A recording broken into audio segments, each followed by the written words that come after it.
കണ്ട അമ്മച്ചി ഇങ്ങനെയൊക്കെ ചെയ്യാൻ പറ്റിയ അമ്മച്ചിക്ക് ദാണ്ടേ ഇതാണ് നമ്മുടെ കടൽ. ഞാൻ പറഞ്ഞില്ല കടലിൽ പോകുന്ന. അപ്പൊ ഞാൻ കടലിൽ വന്ന്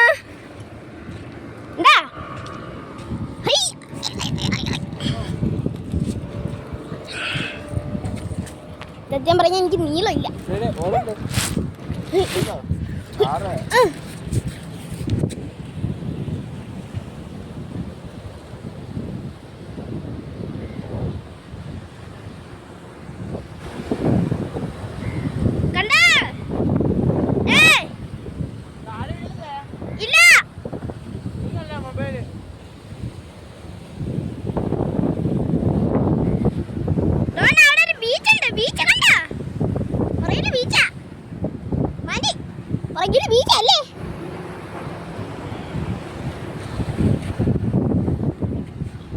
അമ്മച്ചി ഇന്ന് നമ്മള് ഞണ്ട്